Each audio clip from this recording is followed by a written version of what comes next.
Welcome back, everyone, to the channel. I just want to say I appreciate you guys being here for just a couple minutes of your day. Now, I don't have my mic. I got a new phone, so the mic doesn't connect to it. Sorry. So we're going to do a quick review of Ready Player One. So I've owned Ready Player One since the movie came out. Never decided to read it. Never even watched the movie because I won't watch the movie until I read the book. And surprisingly, this is the first sci-fi book I actually read and I actually enjoyed. I am 0-3 for sci-fi books currently, and then this one just broke the cycle. So I'm 1 for 4 right now in sci-fi reads. There's that.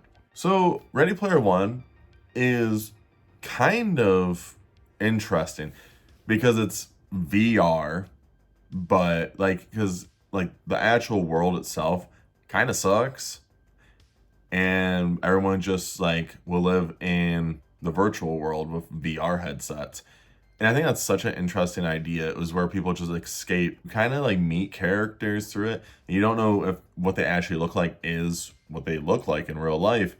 So you build a different persona through this whole book where these characters all look like what they do in their VR world.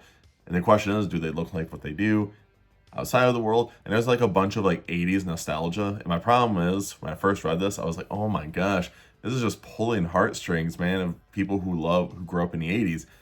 But then it made a lot of sense. At first I just thought it was one of those things that's just clickbaiting to try and get you to read it because it's from the 80s. And then I realized it's not. So thankfully that happened. With this book, I just really like the concept of it so much. It's just so different from what I've been reading, and it was just a nice palate cleanser. I don't know if I'm going to read the second one. I don't know. I didn't know there was a second one until I went to Barnes & Noble and I saw a second one. I'm like, interesting. But with the story starting out with, I think it was just fun and different. And it's written first person, which I did not expect to see coming at all. But at the same time, it kind of makes sense. The more you kept reading it, you're like, okay, all right, I can see why it's, first person. I think the only thing I kind of disliked about this story mostly is I felt like the middle part of the story kind of dragged, and then you get right to the end immediately. It just felt like it was just so, I don't even know how to explain it, but it was just out of pocket. No, not out of pocket. It's just because you were in one direction and then all of a sudden you just took a hard right and then boom, you're ready to the ending of the plot, of what's going on. And to me, I just didn't expect that. Now, the plot of this whole book is they're trying to find the creators' keys to win a bunch of money. The main character does a lot of research. He explains all these 80s nostalgia of all these things that he has watched 14 or 15 times even to know if, so he can win these games. And he has a couple of companions that do it as well, but they're all in competition with each other, but they also help each other in a way. So I think that's such a cool idea. And so the whole time I was reading this, I just was thinking of Dungeons and Dragons. Now they do a lot of Dungeons and Dragons references in this, which I appreciate because I do like Dungeons and Dragons. When we were getting closer and closer towards the end, the author did a roll where he moved it into a direction I just didn't like at first, but then it made sense, and then it just all of a sudden, boom, we were already to the end, which really felt odd to me. I'm not gonna go into spoilers about it because I actually want people to read this book because it is a fun book. It legit is a fun read. I did not know how I was gonna feel about going into reading this book, but I really enjoyed it. I did. Now, like I said, it's not a 5-star read for me, but it was definitely a 4-star read, without a doubt. I really enjoyed this book.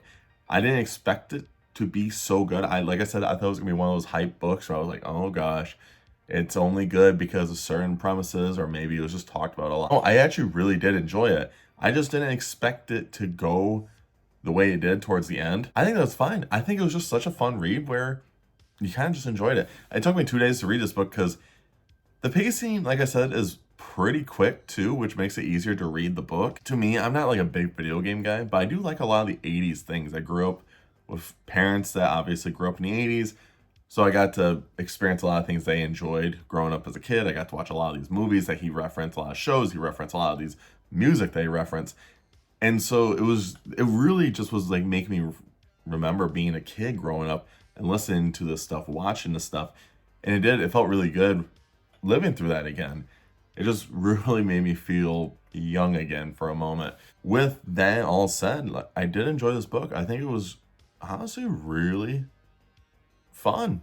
You know, I think Wade was not that bad of a character for a main character. I think he did his job, and I like how gradually through this book Wade does start accepting who he is, not in the VR world, and he does good things for himself. I'm not going to go into detail about what he does, but he becomes a better person. I actually really enjoy that premise with him. So through this whole book, though, I did enjoy it. Would I recommend someone reading this? Absolutely. Would I do a reread of it? Probably not, because I'm not a big fan of rereads. I don't really do a lot of rereads. I was trying to do it with some Stephen King stuff, but then I just stopped because I'm like, what's the point? That's how I've been lately with rereads, but I do enjoy this book. I would recommend everyone go check it out. I give it a 4 out of 5 stars, and that doesn't mean it's a bad book at all. 4 out of 5. And that's another thing. I don't know why people think 3 out of 5 star books are just bad. I think it just means that they're right in the middle, which is not a bad thing at all, personally. But other than that, I really enjoyed it. I think you guys all should go check it out. Now, if you guys made it to the end of this video, I do appreciate it. Make sure you guys check out all my socials down below. And of course, make sure you guys stay safe, stay hungry, and tell someone you love them. I'll see you guys in the next video. See ya.